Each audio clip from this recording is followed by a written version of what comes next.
Get a good job at the warehouse.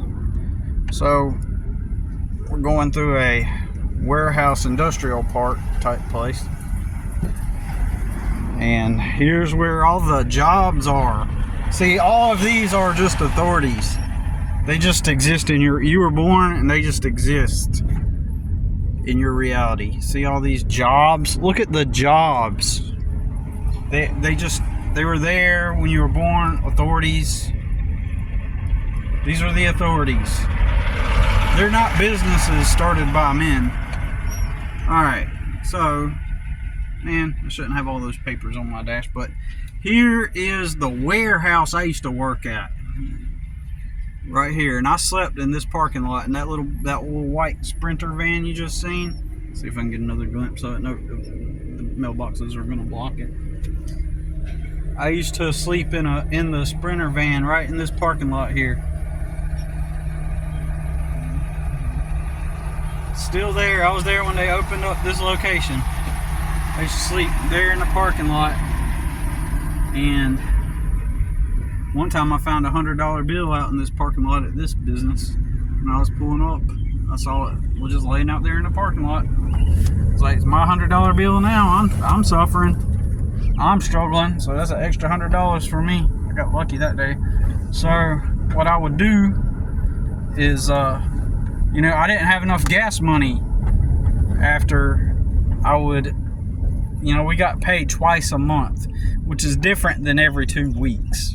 So, I mean, I never really did the math on that, but when you think about it, you think a month is like 4 weeks, but some months have 5 weeks. So if I was paid twice a month, then I technically was probably making $9 an hour, because I recently calculated,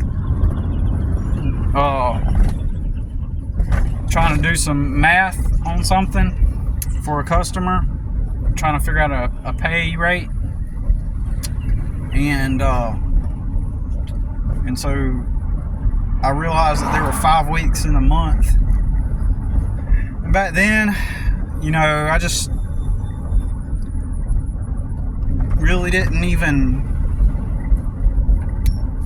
I just knew that by next payday I would be sleeping in that parking lot. And that was an automotive paint store. And I would park my truck there in the parking lot.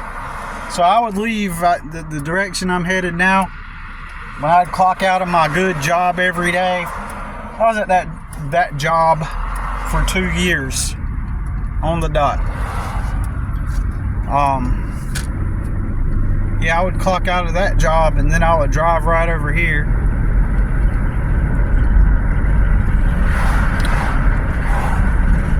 I'd go all the way up this way. Get a good job.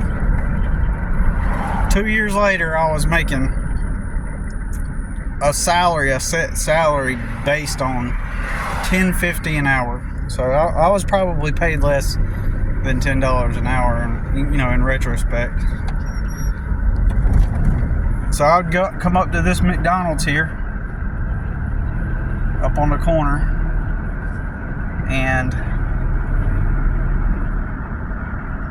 that hotel was not there, but I would come up to this McDonald's and I would sit in the parking lot for a little bit before returning back to the property. And I never ate at McDonald's. I didn't like McDonald's. I still kind of don't, and I don't really eat there.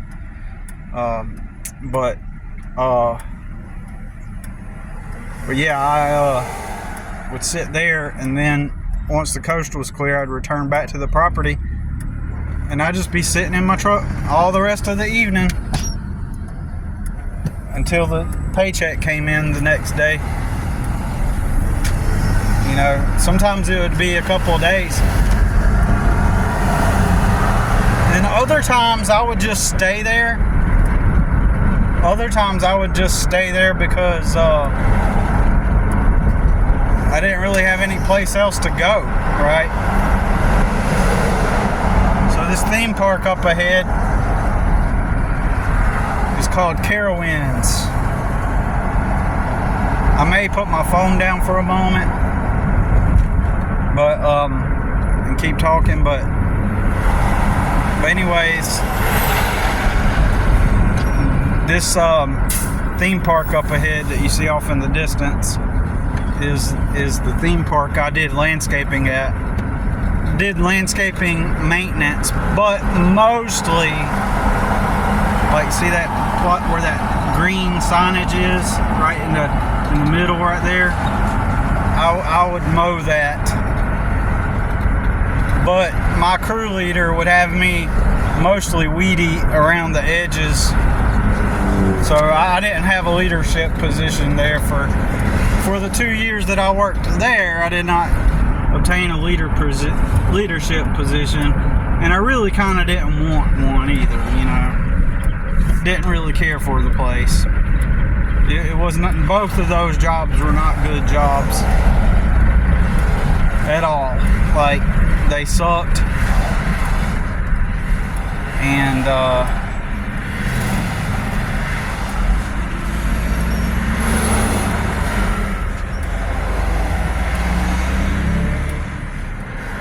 I think I might be at the wrong turn I wanted to make. Yeah, I want to go on the next one over, because I need to go to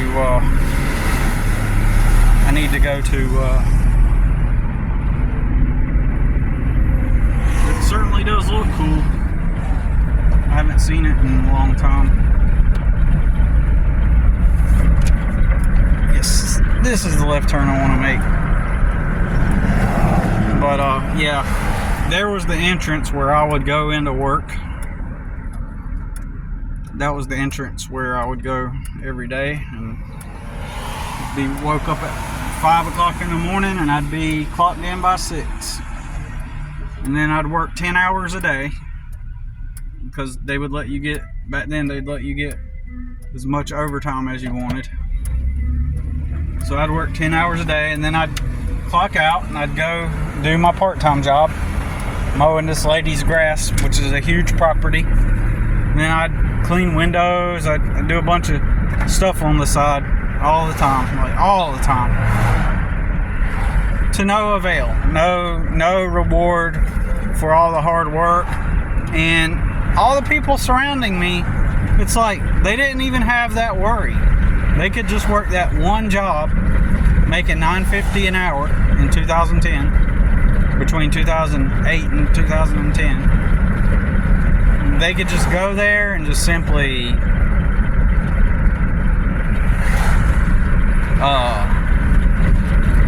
work their 8 hours. Some of them worked overtime a little bit here and there, but there was no urgency. It's almost like they didn't even have any need. Like, how in the hell were they surviving off of $9.50 an hour?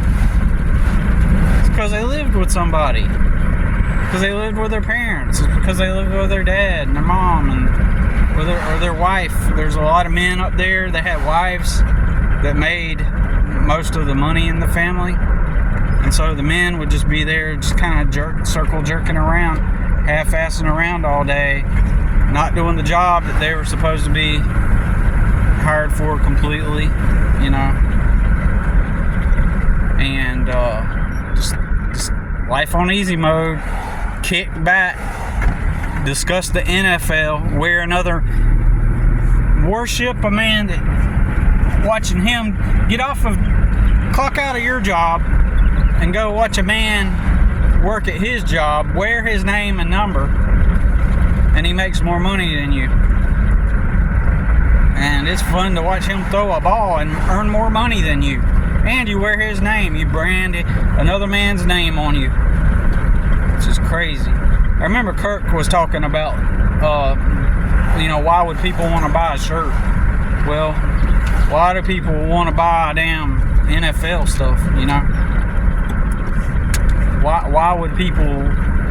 Because the reason why is because businesses like NFL, they have a niche. They have a following, people that want to identify with that brand, people that want to be identified with what everything that it represents. And I think he said he just wears shirts that's just given to him, or he just wears them for the practical purposes.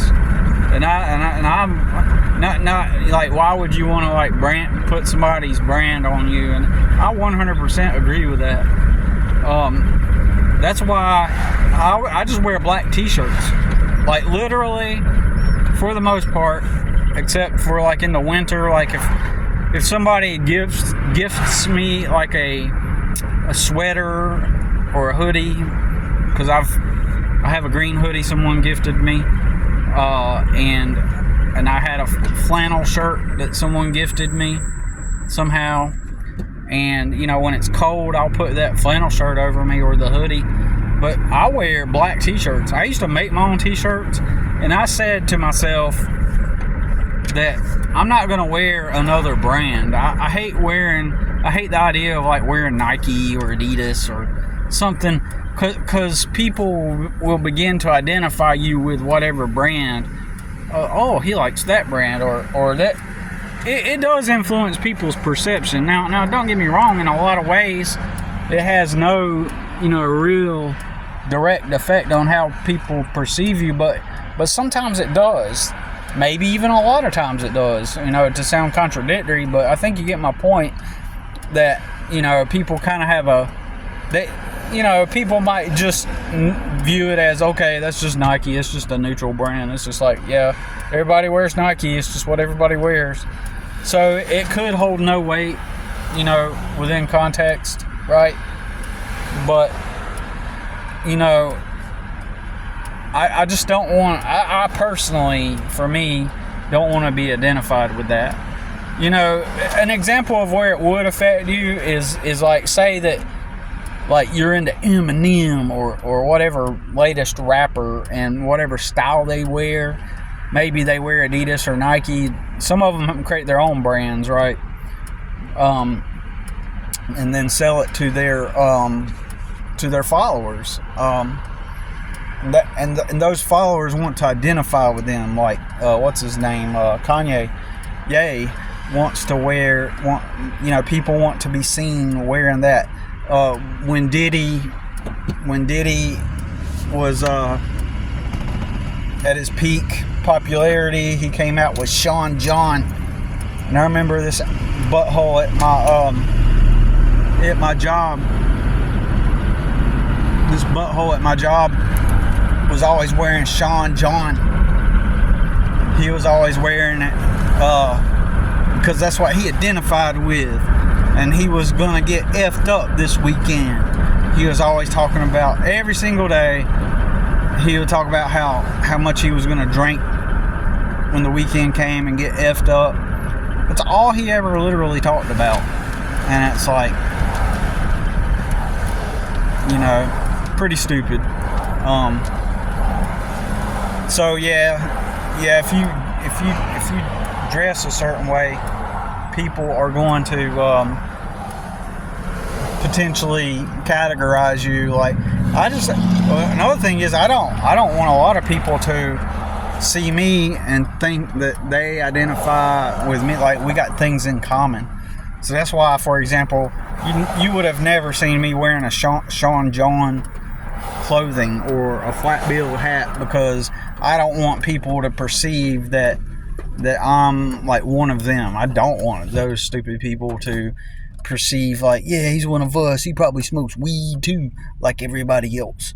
Just like us, just like everybody, right? Sean John, P. Diddy, Puffy Combs, right?